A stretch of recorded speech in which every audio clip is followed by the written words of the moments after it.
Hey coaches, I've got a quick time-sensitive announcement for you. I did send an email about this already, so if you get my emails, you might already know about this, but since it's happening right now, I wanted to share it at the top of the episode.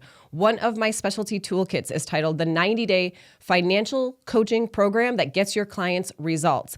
It is a turnkey coaching program for your financial coaching business. With this specialty toolkit, you get a plug-and-play program that you can start using right away to generate revenue and help your clients achieve amazing results.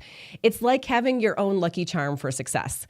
If you listen to episode 49 of this podcast, I talked about this very program. We enroll clients into it every week at Fiscal Fitness, my financial coaching business. The program provides all the coaching you'll do with your clients during a 90-day coaching program. Imagine being able to confidently invite a client to work with you because you have a fully built coaching program that you know will get them incredible results. What would that change for you?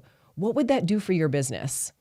Our clients at Fiscal Fitness pay $3,997 to work with us in this 90-day program, which means this specialty toolkit pays for itself because right now it's priced at just $1,997. Now you might be wondering, so what's the deal? What's this announcement all about? Well, here it is. The price of this specialty toolkit is about to go up by $500. That means you'll want to act fast to lock in the current price and get it before the price increases on March 19th.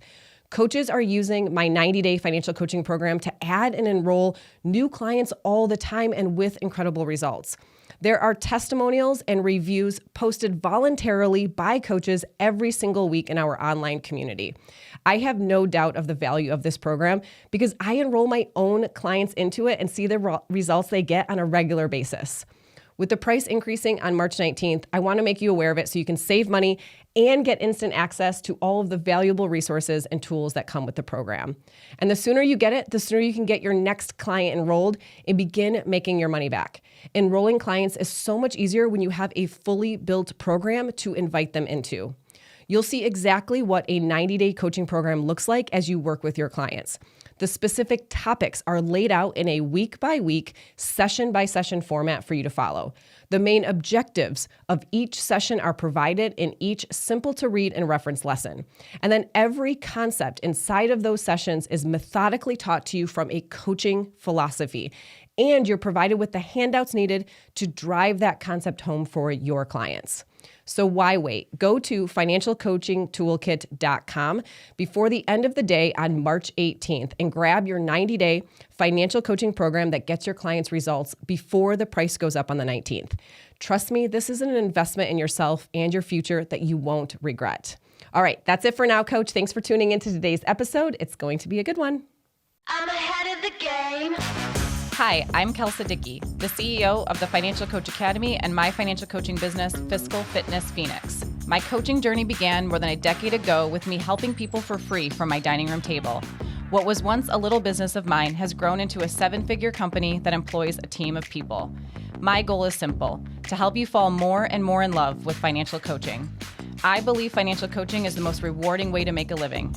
If you are an aspiring financial coach or have been coaching for years, I'm here to help you create a business you love that gets your clients massive results. Let's get to it. Hey, financial coaches, welcome to episode 59. Today, we're going to be talking about how to spend your time as a financial coach. But first, an email that I received after we gifted the coaches in the Academy 4 of our specialty toolkits over Black Friday of 2023. I got this email and I just wanted to share it because I thought it was really lovely. This person says, "Thank you very much for the tremendous generosity and care you shower onto your community. I've thought about this act of genuine generosity several times since receiving it, and I am thoroughly enjoying every gift provided. Christmas came early, and you're giving out such joy and hope as you remind us of the greatness of humankind. Investing in your company and community has been such a great and valuable gift to myself. Thank you, thank you, thank you." Thank you so much for sending this lovely email. I received so many. They were all so wonderful. And so thank you for giving me just a minute to share some of these emails at the top of the episode. I am on my way to 5,000 subscribers on YouTube and almost 100 ratings and reviews on Apple Podcast. I can't even believe it, but I would love your help to hit those milestones. If you haven't done either one of those things just yet, please hit subscribe and maybe even take a minute to hit that thumbs up button on this episode and a few of your other favorite episodes. And help me hit 100 ratings on Apple or Spotify by hitting the 5 stars and leaving just a sentence or two about what you like most about the pod. Thank you so much for being a listener and taking the time to share and hit the subscribe button. All right, last announcement before we get into time management. If you loved the Growth Guide series of episodes, we have made them more accessible and easier to enjoy and refer back to. So you can go to financialcoachacademy.com/ultimate growth guide, and you can get access to them as a private podcast. So those 7 episodes are super bingeable, really easy to reference. Not only that, but we are working on a downloadable workbook. So if you add your name to the pop-up podcast specifically by going to financialcoachacademy.com/ultimate growth guide, I will know that you're interested and I will send you the workbook as soon as it's done. So check that out. All right, let's get into today's episode. One question you may be wondering, and it's a question I get often, is how you manage your time as a business owner and specifically a financial coach. If you're newer to coaching, working full-time at another job still, you're probably trying to figure out the balance between working for someone else and working your own financial coaching business. Specifically, how do you break it down into a routine or goals that you can set for yourself? So that's what we're going to be covering today. The first thing I'll say is that it's definitely hardest at first because you are so limited on time, and the time you do spend on your business is much more divided. In business, you will want to dedicate time to 4 main things. Number 1 is working on the business. This is building out the systems, creating the steps, those types of things. Number 2 is marketing and client attraction. Number 3 is serving your clients, AKA coaching, right? The coaching sessions, the thing that we all want to be doing the most of. And then number 4, your own learning and growth.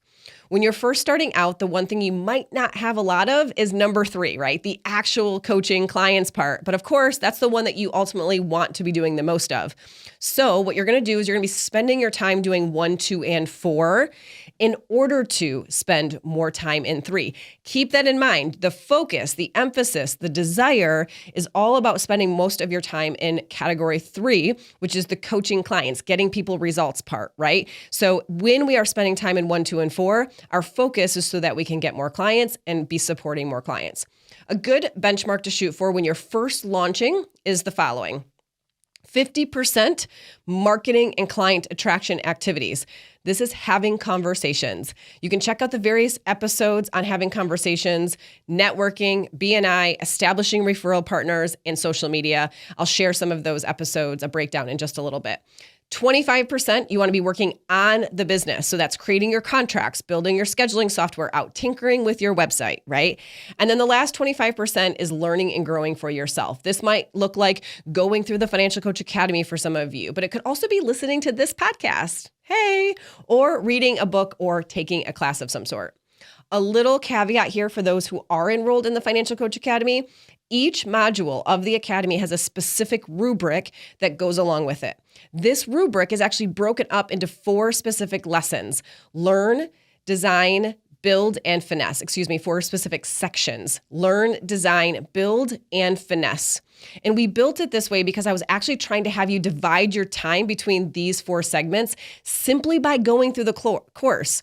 There are parts where you are passively learning. I'm teaching you a business strategy or a concept. Then there's parts where you are designing and building your business. So you are working on your business by applying those concepts that you just learned. Then we say, okay, go put clients through what you just built and then come back to the finesse segment, right? The finesse section are the things that you look at once you've had a few clients and you're adding to what you built initially based on how you feel it went or what needs tweaked or what you liked or didn't like about the process that you built initially. So let's say you have 10 hours per week that you could dedicate to your business. You're like, I've got 1 hour each night after the kids go to bed, and then I've got 5 more hours over the weekend at some point, right? And now for some of you listening, that might sound like a lot of time. And some of you, it's like, seems like nothing compared to what you can actually dedicate. It's really totally up to you, your life, your work schedule, and your other obligations, right? Here's the thing. You have to dedicate time to your business. How much time you dedicate is entirely up to you, but you have to start somewhere. I don't want to paint some picture that you can work 4 hours per week, launch a business, and reach 6 figures in 6 months. But I also don't want to paint a picture that more time equals better or faster results either.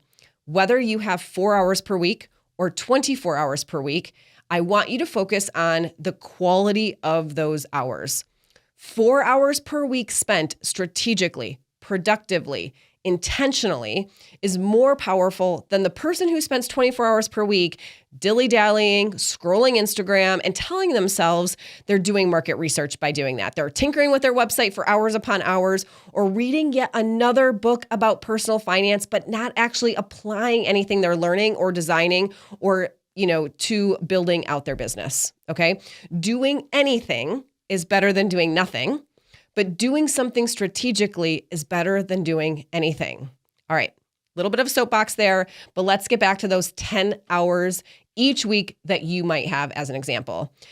Because of those benchmarks we were talking about, 5 of those are spent on creating conversations, your client attraction and marketing activities.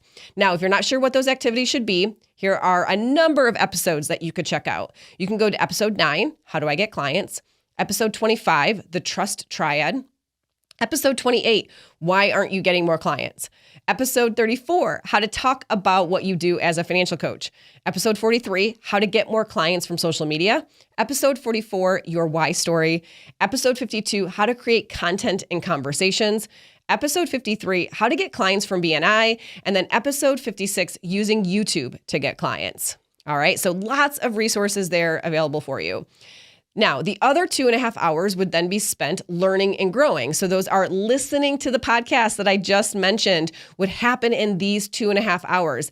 Taking action on those episodes happens in the 5 hours of client attraction time that I just talked about. And then the last 2.5 hours are spent on building the business or working on your business, right? So we've got 5 hours on client attraction time out of 10, 2.5 spent on your learning and growing, and 2.5 hours spent on building the business or working on the business. That is meant to simply give you a benchmark to shoot for.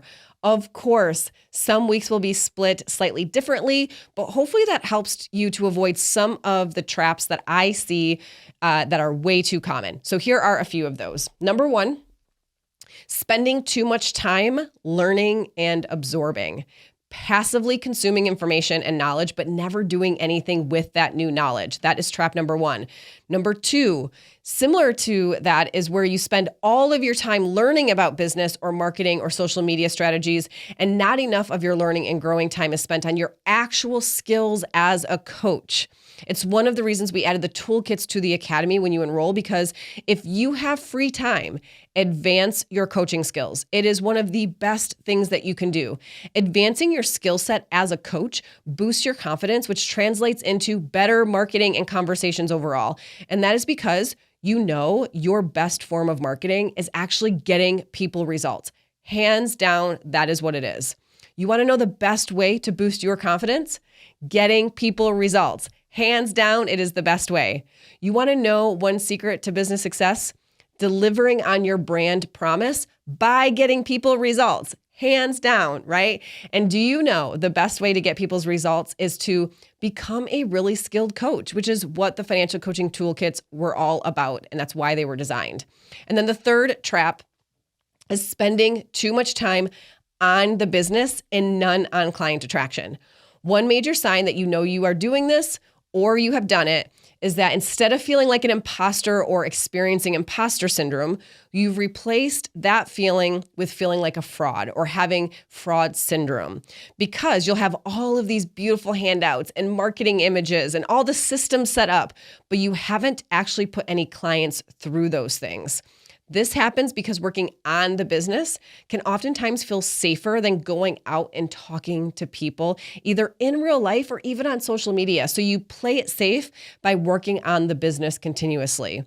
There are some of you that I promise have way more beautiful websites and handouts than I do by far. But the only one who has seen those beautiful things is you. So those are the 3 main traps that you want to avoid. So having these benchmarks to shoot for each week will hopefully help you. Now, eventually you'll need time for client sessions, right? You're probably not able to add more time to your week especially if you're working full time, if you're a parent, those types of things. So you'll need to borrow from these other categories for an hour here and there as you grow while also working your full-time job or satisfying your other obligations. As you grow though, and you add more clients, other shifts in how you spend your time begin to occur, and I'll tackle those in a future episode. But here are a few questions that you can ask yourself each week to make sure you're making the most of the time that you do have. The first question is, what are 1 to 3 important things that I can do this week? What are 1 to 3 important things that I can do this week? What are 1 to 3 urgent things that I can do this week? So urgent things. And then what's one thing I can let go of this week?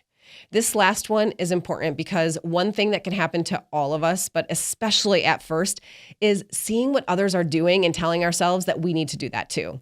We have a bunch of shoulds on our task list and so we look at that list and we look at these ideas or projects or tasks and we say, what do I have on here that I can let go of? Either because I'm just deciding now that it's not important to me and I'm not going to do it, or because it's not important or urgent for me right now. So I'm going to move it to like a maybe someday kind of list, right? But it is just as important to our productivity and our focus and being as effective as possible with our time to let go of things as it is to add new things to our plate. If you are enrolled in the Financial Coach Academy, I want to point out the Think Like a CEO bonus module. There is an entire training dedicated to helping you better manage your time with really specific strategies that you can try and see which ones will work well for you. Some of these are a bit trial and error in that you are gaining self-awareness as an entrepreneur. How you work best may be very different from how you work during your 8 to 5 job or whatever your hours were, right? For example, before I launched my financial coaching business, I remember worrying about whether or not I could be productive if I didn't have a boss lingering over my shoulder or deadlines that other people relied on getting done. This worry actually seems totally ridiculous to me now because if anything, I can very easily work too much right now. Like I actually have to force myself to stop. But the truth is, when I worked in corporate accounting, there were many days where I struggled with motivation. I was the best at pretending to be busy. And some days I was, of course, but I also had a knack for procrastination too. And I genuinely wondered when I worked in corporate accounting before I started my business, but it was sort of an idea that I had at the time that it was something I wanted to do. I actually wondered if I really had what it took to be my own boss.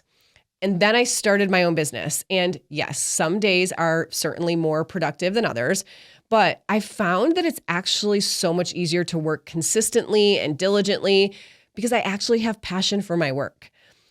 I may have been moving up the corporate ladder when I was doing corporate accounting, but I did not feel passionate about my job. I definitely did not. And even still, being your own boss requires a level of intention and strategy with managing your time and energy that I did not fully understand when I had a job type of job. So you are learning this about yourself when you first start. You're figuring out what works for you. Do you like longer blocks of time to work on one thing, which is more my personal preference? Or do you like shorter chunks of time like the Pomodoro method, which is more of Michael's style of task and time management? Both are right. And there are a dozen or so other formats that we offer in the Think Like a CEO bonus module of the Academy so that you can really figure out how to make the most of the hours that you do have to give to this endeavor. And then one last thing I'll suggest is this. Try to connect with your work as a financial coach every week. In the Academy, we say to try and not let 2 weeks go by where you don't do something for your business or your own skills as a coach. In fact, I would love to encourage you to connect with it every day if possible, even if that's spending just 5 minutes listening to this podcast one day. Now, as I say that, I also realize that is a privilege not everyone has. Really and truly, I understand that. So I want to end this episode talking about time management with a conversation about privilege. I fully realize that I have immense privileges that others may not. I feel humbled and appreciative of that every single day. I can't imagine navigating life with a chronic illness or as a single parent or with a child who has high needs.